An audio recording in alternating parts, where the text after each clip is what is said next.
Welcome to SP ജോക്കോബ്സ്. പ്രതിരോധ മന്ത്രാലയത്തിന് കീഴിൽ ഒരു സ്ഥിര കേന്ദ്ര സർക്കാർ ഉദ്യോഗം ആഗ്രഹിക്കുന്നവർക്ക് ഇപ്പോൾ മികച്ച അവസരമൊരുക്കിക്കൊണ്ട് ഡൽഹി ആസ്ഥാനമായി പ്രവർത്തിക്കുന്ന directorate general of armed forces medical services DGAFMS വിവിധ തസ്തികകളിലായി ഒഴിവുകൾ അറിയിച്ചുകൊണ്ട് റിക്രൂട്ട്മെൻറ്റ് നോട്ടിഫിക്കേഷൻ പുറത്തിറക്കിയിരിക്കുന്നു. വിശദ വിവരങ്ങളിലേക്ക് പോകുന്നതിന് മുൻപ് നിങ്ങൾ ഈ ചാനലിലെ വീഡിയോ ആദ്യമായി കാണുന്നവരാണെങ്കിൽ അല്ലെങ്കിൽ സബ്സ്ക്രൈബ് ചെയ്യാതെ കാണുന്നവരാണെങ്കിൽ സബ്സ്ക്രൈബ് ചെയ്ത് റൈറ്റ് സൈഡിലുള്ള ബെൽ ബട്ടൺ കൂടി എനേബിൾ ചെയ്താൽ ഇതുപോലുള്ള ജോബ് നോട്ടിഫിക്കേഷൻ വീഡിയോസ് നിങ്ങൾക്ക് നോട്ടിഫിക്കേഷനായി ലഭിക്കുന്നതാണ്.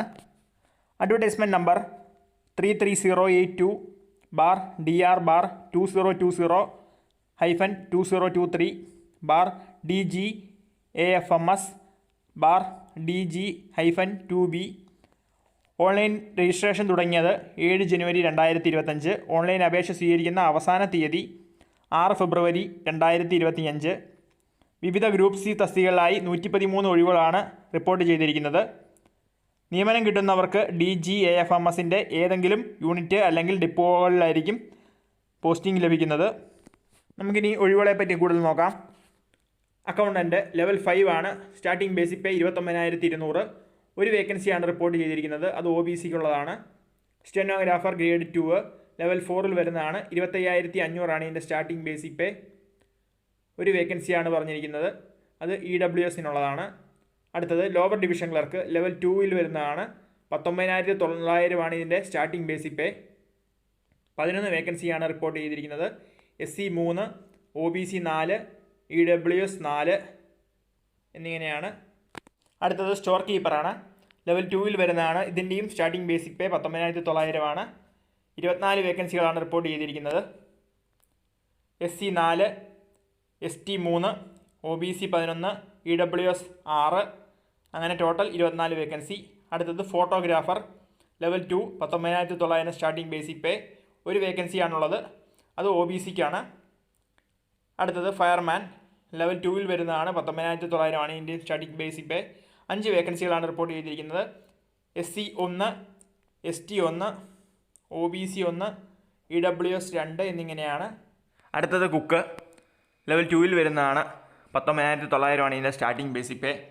Vacancy SC 1, OBC 3 total 4. അടുത്തത് ലാബ് അറ്റൻഡൻറ്റ് ലെവൽ 1 18,000 ഇതിൻ്റെ starting basic pay. EWS 1 total 1. അടുത്തത് multi tasking staff level 1 18,000 starting basic pay. SC 2, ST 2, OBC 10, EWS 15 total 29. അടുത്തത് tradesman mate level 1 starting 18,000. Vacancy SC 2, ST 2, OBC 11 total 15. അടുത്തത് washerman level 1 starting 18,000. Vacancy SC 1, ST 1 total 2. അടുത്തത് carpenter and joiner level 1 18,000 തന്നെയാണ് ഇതിൻ്റെ starting basic pay. OBC 1, UR 1 total 2. അടുത്തത് tin Smith level 1 വരുന്നതാണ്. 18,000 starting basic pay. Vacancy OBC 1 total 1. Total 113 വേക്കൻസികളാണ് ഇപ്പോൾ നിലവിൽ report ചെയ്തിരിക്കുന്നത്. ഇനി നമുക്ക് ഓരോ തസ്തികയെ പറ്റിയുള്ള വിശദമായിട്ടുള്ള വിവരങ്ങൾ നോക്കാം. അക്കൗണ്ടൻറ്റ് പോസ്റ്റ് പ്രായമെന്ന് പറയുന്നത് മാക്സിമം 30 വയസ്സ്. എസെൻഷ്യൽ ക്വാളിഫിക്കേഷൻ പറഞ്ഞിരിക്കുന്നത് degree in commerce from a recognised university, ഒരു അംഗീകൃത സർവകലാശാലയിൽ നിന്നുള്ള കൊമേഴ്സിലുള്ള ബിരുദം, അല്ലെങ്കിൽ 12ാം ക്ലാസ് പാസ് അല്ലെങ്കിൽ തത്തുല്യം from a recognised board with 2 years experience in cash account and budget work in a government office, public sector undertaking, autonomous body, statutory body. അടുത്തത് stenographer grade 2. പ്രായം 18 വയസ്സ് മുതൽ 27 വയസ്സ് വരെ. വിദ്യാഭ്യാസ യോഗ്യത ഒരു അംഗീകൃത സർവകലാശാലയിൽ നിന്നോ ബോർഡിൽ നിന്നോ ഉള്ള 12ാം ക്ലാസ് പാസ്. ഇതിന് സ്കിൽ ടെസ്റ്റ് ഉണ്ടായിരിക്കും. Dictation 10 minutes at 80 words per minute. കൂടാതെ മാനുവൽ ടൈപ്പ് റൈറ്ററിൽ 65 minutes for English, 75 minutes for Hindi. അല്ലെങ്കിൽ കമ്പ്യൂട്ടറിലാണെങ്കിൽ ഇംഗ്ലീഷ് 50 minutes, ഹിന്ദി ആണെങ്കിൽ 65 minutes. ലോവർ ഡിവിഷൻ ക്ലർക്ക് പ്രായം 18 വയസ്സ് മുതൽ 27 വയസ്സ് വരെ. വിദ്യാഭ്യാസ യോഗ്യത ഒരു അംഗീകൃത സർവകലാശാലയിൽ നിന്നോ ബോർഡിൽ നിന്നോ ഉള്ള 12ാം ക്ലാസ് പാസ്. കൂടാതെ ടൈപ്പിംഗ് സ്പീഡ് ഉണ്ടായിരിക്കണം. ഇംഗ്ലീഷ് ആണെന്നുണ്ടെങ്കിൽ 30 words per minute, ഹിന്ദി ആണെങ്കിൽ 25 words per minute on manual typewriter. അല്ലെങ്കിൽ English 35 words per minute, Hindi 30 words per minute കമ്പ്യൂട്ടറിൽ. സ്റ്റോർ കീപ്പർ പ്രായം 18 വയസ്സ് മുതൽ 27 വയസ്സ് വരെ. ഇതിൻ്റെയും ക്വാളിഫിക്കേഷൻ 12ാം ക്ലാസ് പാസ്സാണ്. പിന്നെ 1 ഇയർ എക്സ്പീരിയൻസ് പറയുന്നുണ്ട് സ്റ്റോഴ്സും അക്കൗണ്ട്സും ഹാൻഡിൽ ചെയ്യുന്നതിൽ.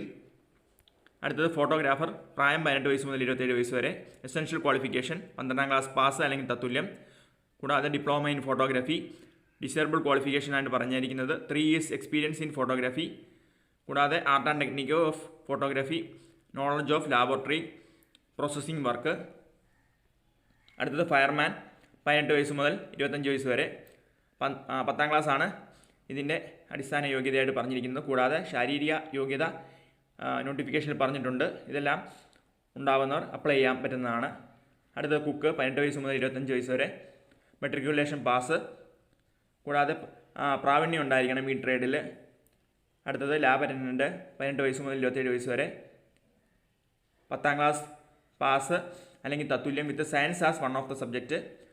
കൂടാതെ preferably should have worked in the laboratory or chemical drug factory for 1 year. അതായത് 1 ഇയർ എക്സ്പീരിയൻസ് ഉണ്ടെങ്കിൽ നല്ലതെന്നുള്ള രീതിയിൽ പറയുന്നുണ്ട്. അടുത്തത് മൾട്ടി ടാസ്കിംഗ് സ്റ്റാഫ് 18 വയസ്സ് മുതൽ 25 വയസ്സ് വരെയാണ്. ഒരു അംഗീകൃത ബോർഡിൽ നിന്നുള്ള 10ാം ക്ലാസ് പാസ്. അടുത്തത് ട്രേഡ്സ്മാൻ മേറ്റ് 18 വയസ്സ് മുതൽ 25 വയസ്സ് വരെ. 10ാം ക്ലാസ് പാസ് അല്ലെങ്കിൽ തത്തുല്യം. കൂടാതെ അപ്രൻറ്റിസ്ഷിപ്പ് പറയുന്നുണ്ട്. ഈ പറഞ്ഞിരിക്കുന്ന ട്രേഡുകളിൽ ഏതെങ്കിലും ഉള്ള അപ്രൻറ്റിസ്ഷിപ്പ് പാസ്സായിരിക്കണം. അടുത്തത് വാഷർമാൻ 18 വയസ്സ് മുതൽ 25 വയസ്സ് വരെ. ക്വാളിഫിക്കേഷൻ അംഗീകൃത ബോർഡിൽ നിന്നുള്ള 10ാം ക്ലാസ് പാസ് അല്ലെങ്കിൽ തത്തുല്യം. കൂടാതെ ആ ട്രേഡിൽ പ്രാവീണ്യം ഉണ്ടായിരിക്കണം. കാർപ്പൻ്റർ ആൻഡ് ജോയിനർ 18 വയസ്സ് മുതൽ 25 വയസ്സ് വരെ. 10ാം ക്ലാസ് പാസ്. കൂടാതെ certificate in the trade from a recognised ITI or apprenticeship at a reputed establishment or firm. കൂടാതെ 3 years experience in the trade പറഞ്ഞിട്ടുണ്ട്. അടുത്തത് ടിൻ സ്മിത്ത് 18 വയസ്സ് മുതൽ 25 വയസ്സ് വരെ. യോഗ്യത ഒരു അംഗീകൃത ബോർഡിൽ നിന്നുള്ള 10ാം ക്ലാസ് പാസ് അല്ലെങ്കിൽ തത്തുല്യം. ഇതും പറയുന്നുണ്ട്. ITIയിൽ നിന്നുള്ള സർട്ടിഫിക്കറ്റ്. കൂടാതെ 3 ഇയേഴ്സ് എക്സ്പീരിയൻസ് ഇൻ ദ ട്രേഡും ഇതിനകത്തിൽ പറയുന്നുമുണ്ട്. അടുത്തത് മോഡ് ഓഫ് സെലക്ഷനാണ്. അതായത് തിരഞ്ഞെടുപ്പ് പ്രക്രിയയിൽ റിട്ടൺ എക്സാമിനേഷനുണ്ട്. OMR ബേസ്ഡ് പരീക്ഷ ഉണ്ടായിരിക്കും 100 മാർക്കിൻ്റേത്. അതിൽ നിന്ന് പാസ്സാവുന്നവരെ ടൈപ്പിംഗ് ടെസ്റ്റ് അല്ലെങ്കിൽ short hand test, trade test, ഏത് തസ്തികയ്ക്ക് എന്നൊക്കെ ആപ്ലിക്കബിൾ ആണെന്ന് വെച്ച് കഴിഞ്ഞാൽ അതനുസരിച്ച് നടത്തുന്നതായിരിക്കും. റിട്ടൺ എക്സാമിനേഷനിൽ അതായത് OMR ബേസ്ഡ് എക്സാമിനേഷനിൽ 4 പാർട്ടുകൾ കാണും. General intelligence and reasoning, numerical aptitude, general English, general awareness എന്നിങ്ങനെയാണ്. 2 മണിക്കൂറാണ് പരീക്ഷാ സമയം. അതായത് ഓരോ തസ്തികയുടെ വിദ്യാഭ്യാസ യോഗ്യതയ്ക്ക് അനുസരിച്ച് ഉള്ള ലെവലായിരിക്കും പരീക്ഷ നടത്തുന്നത്. ഈ റിട്ടൺ എക്സാമിനേഷനിൽ നിന്ന് പാസ്സാവുന്നവരെയാണ് അടുത്ത സ്കിൽ ടെസ്റ്റോ അല്ലെങ്കിൽ ട്രേഡ് ടെസ്റ്റോ ഷോർട്ട് ഹാൻഡ് ടെസ്റ്റിനോ വിളിക്കുന്നത്. അത് 5 to 7 times the number of vacancies. വേക്കൻസിയുടെ 5 അല്ലെങ്കിൽ 5 മുതൽ 7 മടങ്ങ് വരെയുള്ള ആൾക്കാരെയാണ് അടുത്ത സ്കിൽ ടെസ്റ്റിനും അടുത്ത നെക്സ്റ്റ് ഘട്ടത്തിലേക്ക് അവർ ക്ഷണിക്കുന്നത്. ആദ്യഘട്ടമായ OMR ബേസ്ഡ് എക്സാമിനേഷൻ ഫെബ്രുവരി അല്ലെങ്കിൽ മാർച്ച് 2025 നടത്താനാണ് അവർ ഉദ്ദേശിക്കുന്നത്. താൽപ്പര്യമുള്ള ഉദ്യോഗാർത്ഥികൾ DGAFMSൻ്റെ സൈറ്റിൽ നൽകിയിട്ടുള്ള ഔദ്യോഗിക വിജ്ഞാപനം വായിച്ച് മനസ്സിലാക്കി അവസാന തീയതിക്ക് മുൻപായി അപേക്ഷിക്കാൻ ശ്രമിക്കുക. നോട്ടിഫിക്കേഷൻ്റെയും ഓൺലൈൻ രജിസ്ട്രേഷൻ്റെയും ലിങ്ക് ഞാൻ ഡിസ്ക്രിപ്ഷൻ ബോക്സിൽ കൊടുത്തിട്ടുണ്ട്. കേന്ദ്ര സർക്കാരിൻ്റെ മികച്ച ശമ്പളം കൂടാതെ medical facility, canteen, CST facility ഇവയെല്ലാം നൽകുന്ന തസ്തികകളാണ്. ഈ വീഡിയോ നിങ്ങൾക്ക് യൂസ്ഫുൾ ആയെങ്കിൽ ലൈക്ക് ചെയ്ത് ഷെയർ ചെയ്ത് നിങ്ങളുടെ ഫ്രണ്ട്സിലേക്കും എത്തിക്കുക. മറ്റൊരു ജോബ് റിലേറ്റഡ് വീഡിയോയുമായി വീണ്ടും കാണാം. Thank you.